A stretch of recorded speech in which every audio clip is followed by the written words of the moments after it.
नमस्कार मित्रांनो, स्वागत आहे तुमचं आपल्या MPSC टास्कर ह्या चॅनलमध्ये. आणि आज आपण बघणार आहोत पोस्ट ऑफिस भरतीसाठी सराव जे प्रश्न आहेत ते क्रमांक 2. आपण भाग 1 बघितला आहे, त्याची लिंक तुम्हाला खाली डिस्क्रिप्शन बॉक्समध्ये देण्यात येईल. क्वालिटी प्रश्न आहेत. व्हिडिओ आवडल्यास लाईक करा, शेअर करा आणि चॅनलला सबस्क्राईब करायला मात्र विसरू नका. तर बघा, काव्यातील रसाला पोषक शब्दामुळे रिकामी जागा येते. तर आपल्याला पर्याय 4 दिलेले आहेत: शोभा, वीरश्री, सौंदर्य आणि सात्विकता. तर त्याचं उत्तर आहे शोभा. आता बघा, ह्याच्यामध्ये आपल्याला कन्फ्युजेबल प्रश्न दिलेला आहे. शोभा किंवा सौंदर्य ह्याच्यामध्ये आपण कन्फ्यूज होऊ शकतो, परंतु आपल्याला जो करेक्ट शब्द आहे तो शोधायचा असतो आणि त्याचा आन्सर आहे शोभा. प्रश्न क्रमांक 2. युद्ध, मृत्यू, सूड, राक्षस या वर्णातून कोणता रस आढळतो? बघा, आपण जे रसाचे प्रकार आहेत ते आपण घेणारच आहोत, परंतु हे तुम्हाला क्वालिटी प्रश्नामध्ये मी टाकलेले आहेत. तर बघा, 9 रस आपल्याला दिलेले आहेत आणि त्याच्यामध्ये युद्ध, मृत्यू, सूड, राक्षस हे जे शब्द आहेत ते कोणत्या रसात येतात? तर त्याच्यामध्ये येतात भयानक रसामध्ये. ठीक आहे. रौद्र म्हणजे असं एकदम जशी देवी वगैरे असते की त्या रूपामध्ये. विभत्स म्हणजे एखादी डुकरणी आहे, घाणेरड्या जागेवर बसलेली आहे ना. अद्भुत म्हणजे एकदम असं विस्पर्यात्मक अशा प्रकारचे शब्द त्याच्यामध्ये येतात. तर युद्ध, मृत्यू आणि सूड, राक्षस हे जे शब्द आहेत ते भयानक रसामध्ये येतात, म्हणून याचं उत्तर भयानक आहे. आता प्रश्न क्रमांक 3 आहे: सुतोवाच करणे हा वाक्यप्रचाराचा अर्थ ओळखा. परवा करणे, संपवणे, प्रारंभ करणे, दोष देणे. सुतोवाच म्हणजे काय? तर प्रारंभ करणे म्हणजे सुरुवात करणे. ठीक आहे. प्रश्न क्रमांक 4. मात्रा, चालणे.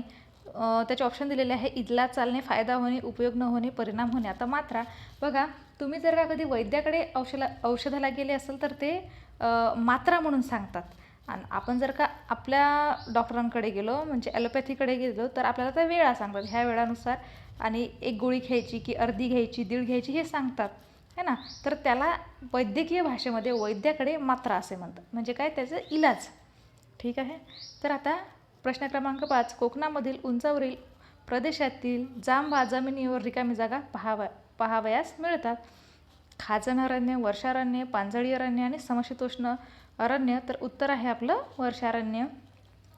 प्रश्न क्रमांक 6. महाराष्ट्रात कोणत्या जिल्ह्यात अरण्याची टक्केवारी ही जास्त आहे? तर बघा, ऑप्शन दिलेले आहेत: सिंधुदुर्ग, गडचिरोली, औरंगाबाद आणि सोलापूर. तर गडचिरोलीमध्ये सगळ्यात जास्त अरण्य म्हणजे जंगलाची जी टक्केवारी आहे ती सगळ्यात जास्त आहे. तुम्ही जर कधी गेले तर बघणार, तिकडे रस्त्याच्या कडेला सुद्धा जंगल दिसतात आणि तेही खूप उंचच्या उंच. म्हणजे जे सागवानाचा जो प्रकार आहे तो तिकडच्या भागामध्ये आढळतो.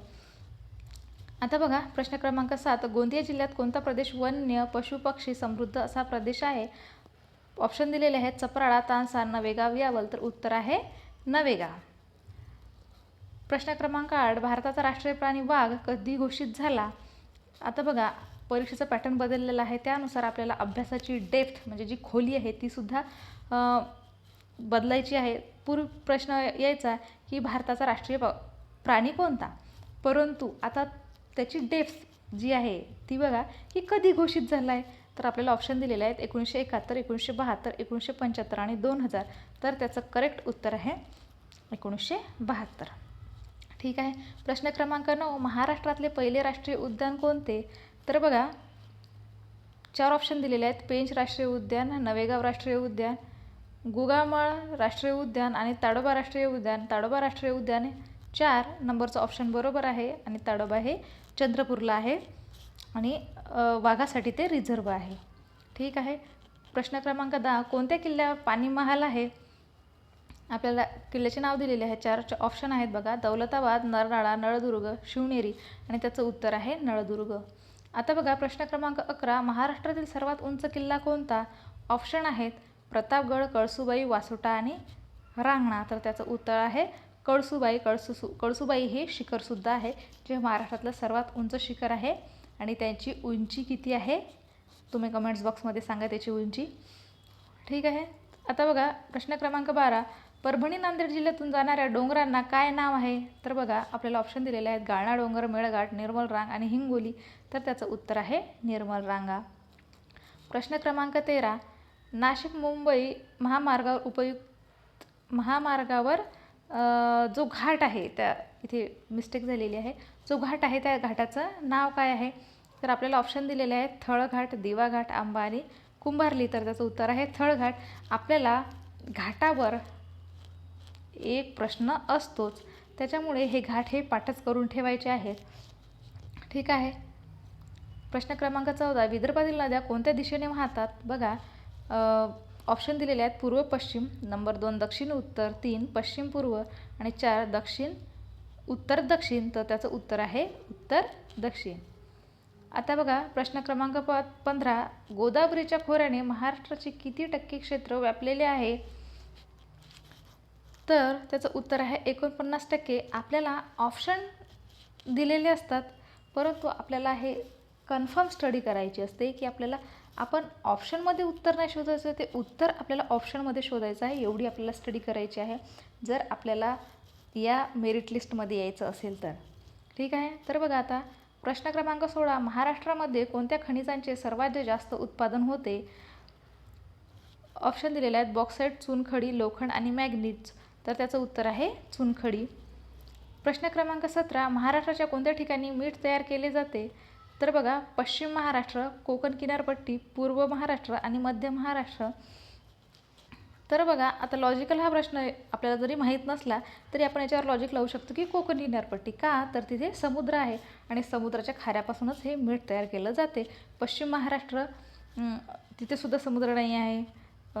पूर्व महाराष्ट्र नाही, मध्य महाराष्ट्र नाही, परंतु पश्चिम महाराष्ट्रामध्ये जो पूर्व महाराष्ट्र आहे त्याच्यामध्ये जो विदर्भ भाग येतो, त्याच्यामधला विदर्भ भागामधील जो पश्चिम विदर्भ येतो म्हणजे अकोला जिल्हा, तेथे त्या विहिरीतून पाणी काढून तिथे मीठ तयार केलेलं जायचं. ते आपल्याला इतिहासामध्ये आहे. तो पण आपल्याला क्वेश्चन हा भूगोलाचा क्वेश्चन झाला, परंतु इतिहासामध्ये सुद्धा तो एक क्वेश्चन आहे. आता बघा प्रश्न क्रमांक 18, ज्ञानेश्वरांनी सर्वप्रथम ज्ञानेश्वरीचे कथन कोठे गेलेले आहेत? हे प्रश्न परीक्षेत येण्यासारखे आहेत आणि आलेले सुद्धा आहेत. बघा ऑप्शन आळंदी, नेवासे, पंढरपूर आणि आपेगाव. तर सर्वप्रथम जे कथन आहे ज्ञानेश्वरांनी कुठे केलं होतं? तर नेवासेला केलं होतं. प्रश्न क्रमांक 19, बाहुबली येथे कोणाचे मंदिर आहे? जैन, नागनाथ, वडाळ आणि राम. तर उत्तर आहे त्याचं जैन.